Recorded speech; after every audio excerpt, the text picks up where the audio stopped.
guys, White Stag here. So it's early in the morning and I hear birds, so I don't know if that's coming on over the mic at all. But I just can't seem to catch up on the videos. I get sidetracked on what I'm doing, painting, and been working on the coloring books. Eventually things are going to slow down. Eventually. But I need to start posting these videos more regularly. And I just kept forgetting I have a YouTube for some reason. So eventually I should be getting back into the swing of things again. Because I'm, again, backlogged in videos. Like I was starting to catch up, but I'm not. So this painting I had done for a group show with the Bad Apple Artist Collective. Its theme was Perrault's Fairy Tales. Now I wasn't really that familiar with Perrault's Fairy Tales. For some reason, I don't really read a lot. Like I am a huge fan of like Grimm's fairy tales, and there is a lot of crossover. Like I like the original variations. Like I've read so many different versions of all the fairy tales over the years. I don't necessarily know where they come from, but I know it was speculated that some of the idea behind the story of Little Red Riding Hood, which is what I selected, was if it was said if a girl saw a wolf, it meant she lost her virtue. So I kind of played on that a little bit. So it's called I Saw the Wolf. And like a lot of the fairy tales, like they almost seemed like they were just simple scare stories, maybe to just scare children into doing what they wanted to. I know I heard Hansel and Gretel.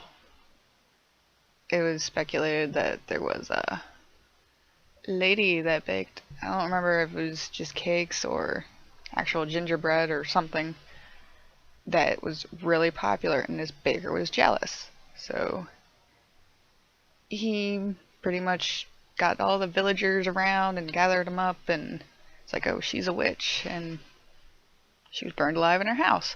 So I don't know how true that story is. Like, it's hard to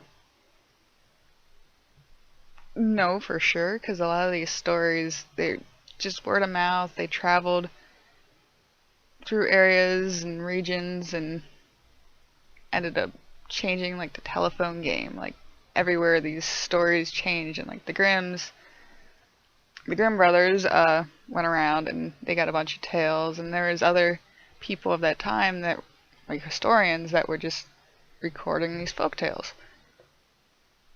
I was actually unfamiliar with Perrault, but there were a lot of the same crossover tales. So I was kind of happy to see a variation of Little Red Riding Hood, because I don't know, I just wanted to draw a wolf again. You'd probably be surprised to know, when I'm working on a painting, I don't really have any meaning behind it initially. It's just something that progresses. Like, I don't know if it's just subconscious, because like when I'm done with a painting, like, I can find like a million reasons in it, like why I painted what I did. But when I'm doing it, I normally don't think about it that much. I just kind of let it happen. This one actually had kind of a backstory, just because obviously it was based off a fairy tale, but most things kind of aren't that way for me. So it is kind of interesting working with something that's kind of like already fabricated. Most of the time I just pick a random theme or something I like, or a color, or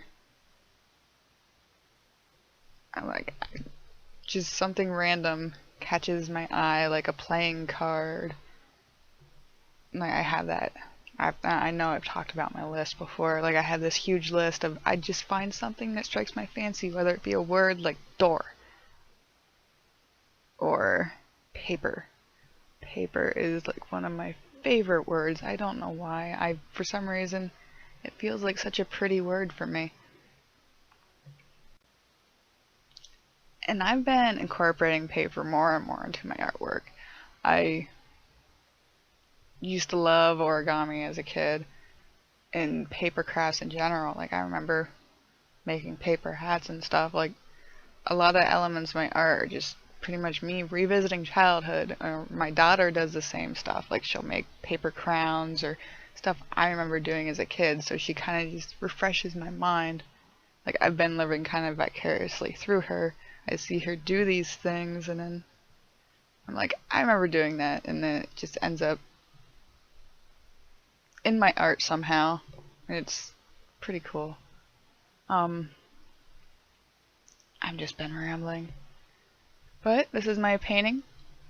A Little Red Riding Hood painting. I had originally, the colors were like really bright, so I ended up washing over it in blue, and I liked it a lot better after doing that. But that forest, like my forest like that, I like painting in that way, but they take forever. They take so many layers, but they're so simple. Like when it comes down to actually painting in details, like they're really, really simple, but they just take so many layers. Well, that's probably going to stop talking here shortly. Thank you guys for watching. If you like what you see, subscribe, because I will have more videos of painting and future tutorials. Like I will have more videos. Like, I still have tutorials and stuff that I have to edit and go through all this footage yet too. And you can also follow me on the other social medias, and you can find the links below and at the end of the video. And I got a new coloring book out. I actually have the second coloring book out now, where it's all zombies. I haven't talked about that at all. I know I mentioned my first coloring book last one, but they're on Amazon, so I will post the links in the description. But thank you guys for watching. I'll catch you next time.